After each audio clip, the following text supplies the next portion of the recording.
Herkese merhaba, üroloji uzmanı Ömer Erdem Akkaya. Bugün biraz performans anksiyetesinden bahsedeceğim size. Performans anksiyetesi sizin bir becerinizi sunmanız gerektiği zaman karşılaştığınız stres siz diyebiliriz. Yani bir beceri, bir sunum, bir sınav yapılacak size ve siz kendinizi test edeceksiniz bu sınavda ve başkaları da sizi test edecek bu sınavda. Ve bu sınavda size gelen heyecan. Yani işte bu bir ehliyet sınavı olabilir, normal okulda üniversite sınavı olabilir ya da cinsel ilişki esnasında karşı partnere yapacağınız cinsel performansınız olabilir. Biz buna performans anksiyetesi yani stresi, kaygısı diyebiliriz kısacası. Buradaki sıkıntı ne? Şimdi normal insanlar sınavda ne oluyor? Deneme sınavlarında çok iyi yapıyorlar ama gerçek sınavda bir anda başarısız olabiliyorlar. Burada sıkıntı şu, acaba gerçek sınavda başarılı olabilecek mi? Aslında ortada hiçbir şey yokken, deneme sınavlarında gayet başarılı olurken gerçek sınavda insan başarısız olabiliyor. Bütün bir yılın çalışması heba olabiliyor. Bunun gibi bir durum aslında. Performans anksiyetesi dediğimiz durum. Hayatın her alanında karşılaştığımız sıkıntılı bir durum. Bu kişiden kişiye değişiyor. Bazı kişilerde performans anksiyetesi çok yüksek oluyor ve gerçekten gireceği sınavda başarısız olabiliyor. Bugün de anlattığım konu aslında performans anksiyetesi, cinsel ilişkili olan performans anksiyetesi. Bizim deneme sınavları da mastürbasyona benzetilebilir. Mastürbasyonda hasta kendini çok başarılı hissediyor olabilir ama cinsel ilişkiye geldiği zaman konu başarısızlıkla karşılaşabilir. Ya da mastürbasyonlar sırasında kendini zayıf görüyordur. İlişki sırasında da başarısız olacağını düşünüyordur.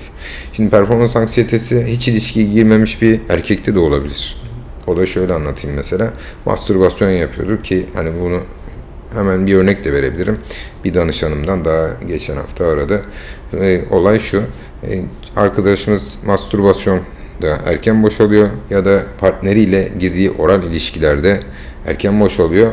Evlenecek bir ay sonra evlilikte de ilk cinsel ilişkilerinde başarısız olmaktan, eşine mahcup olmaktan çok korkuyor. Çok endişeleniyor. Doktor geziyor.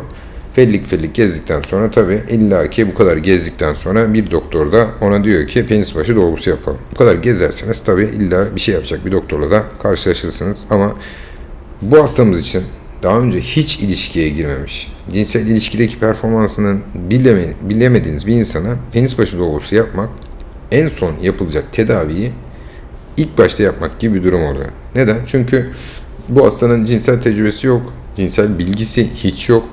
Erken boşalma ile ilgili davranış tedavilerden hiç haberi yok.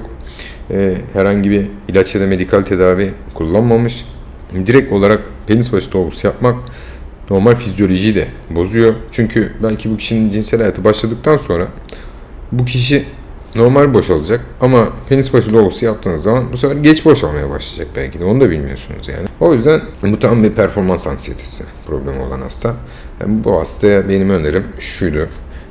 Zaten evlilikten sonra ilk birinci ayda 30 gün geçtikten sonra erken boşalma problemi %90-95 ortadan kalkacak. Çünkü erken boşalma probleminin tedavi eden en güzel tedavi hastanın tekrarlayan ilişkilere girmesi. Gün aşırı ya da her gün ilişkiye girmesiyle beraber cinsel tecrübesi arttıkça erken boşalma problemi %90-95 ortadan kalkacaktır. Peki ileri yaşta ya da orta yaşta performans anksiyetesi olmuyor mu? Orta yaşta da oluyor arkadaşlar. Orta yaşta da cinsel performansla anksiyetesiyle karşılaşıyoruz. Yani mesela onu da örnek vereyim. 50 yaşında bir hastam geldi. 20 yıllık evliliğini 3-4 sene önce sonlandırmış. Sonra yeni bir kadın partner bulmuş kendine. Yeni bir hayat kuracak. Yeni bir ev kuracak kendine. Ama kadın partnerinin bir tane sözü. Kadın partner diyor ki ben ilk eşim erken boşaldığı, sertleşme sorunu çektiği ve başarısız cinsel ilişkilerimiz olduğu için ayrıldık dediği anda adamın başından kaynar sular dökülüyor. Neden? Çünkü kendisinde de bir miktar mastürbasyonlarda başarısızlık, eski basıncın olmadığını düşünüyor. Yıllardan beri ilişkiye girmediği için de başarısız olmaktan çok korkuyor. Yıllar sonra bir kadınla tanışmış, mutlu bir hayatın geri kalanını mutlu bir şekilde yaşayacağını düşünürken kadın bir şart koşmuş oluyor. Yani belki kadın bunu şart olarak koşmadı ama tabii bu sözün, bu cümlenin altyazısı, mesajı yani performansın düşükse hiç bana bulaşma gibi bir şey anlıyor adam. Ki birçok erkek böyle anlar. Kadın böyle demediğini düşünse bile. Ondan sonra bana geliyor, soluğu bende alıyor. Diyor ki işte hocam ne yapacağız, ne edeceğiz? İşte hastaya ne yaptık? Hormon tedavilerine, hormonlarına baktık, işte vitaminlerine baktık, bunları optimize ettik. Ondan sonra şok dalgası tedavisi yaptık. Ondan sonra bazı ilaçlara başladık. Sonra ilk cinsel ilişkilerine gayet başarılı olduktan sonra yani hastanın bu performans anksiyetesi ortadan kalktı, kendine güveni geldi. Ondan sonra yavaş yavaş ilaçları kıstık, bıraktık. Şu anda gayet iyi durumda. Çift ilişkisi henüz bir ses çıkmadı.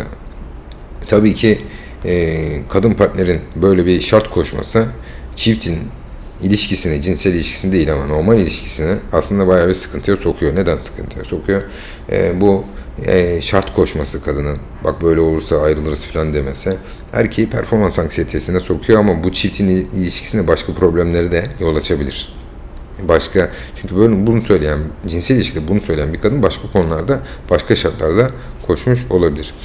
Eğer bir erkeğin partneri, kadın partneri bize gelip de derse ki ya hocam biz bu problemin altından nasıl kalkacağız derse, sertleşme problemini kadın çift problem olarak görüyorsa o erkeğin de sırtı kolay kolay yere gelmez. Neden? Çünkü erkekte bir kere performans anksiyetesi problemi yok. Başarısız olursam eşim gülüp geçer, sıkıntı da olmaz. Hiç de takmaz bunu, problem de etmez diye düşünüyor. Ve karısı sürekli ona eril enerjisini uyarmak için motive ediyor erkeği. Sürekli eril enerjisini çıkartmaya çalışıyor. Kadın faktörü daha önceki videolarda da anlatmıştık. Çift ilişkisinde çok çok önemli. Eğer erkeği cinsel olarak cazibesini çekemezse kadın tabii çok ciddi sıkıntılar olabiliyor. Erkeğin hiçbir problem, organik problem olmasa bile erkek sertleşme sorunu yaşayabiliyor. Çok kolay bir şekilde yaşayabiliyor. Başka bir kadınla, tamamen hiç tanımadığı bir kadınla çok daha rahat ilişkiye girebiliyor. Çift ilişkilerinde bir kadına karşı aynı anda hem negatif, yani nefret, öfke duyguları hem de sevgi duygularını aynı anda hissedebiliyorsunuz. Eğer nefret, öfke, kin gibi duygular fazlaysa, yüksekse ister istemez şehvet ve sevgi gibi duygular azalmaya başlıyor. Arzu gibi duygular azalmaya başlıyor çiftte. Sonuçta çift ilişkisinde cinsellik çifti birbirine bağlayan önemli bağlardan ama kimi zaman da birbirinden ayıran bağlardan birisi. Cinsellik varsa erkek bir yere bağlanıyor aslında. Sonuçta dönüyor dolaşıyor, atom gibi bir yere bağlanıyor. Dinlediğiniz için teşekkürler, saygılarımla.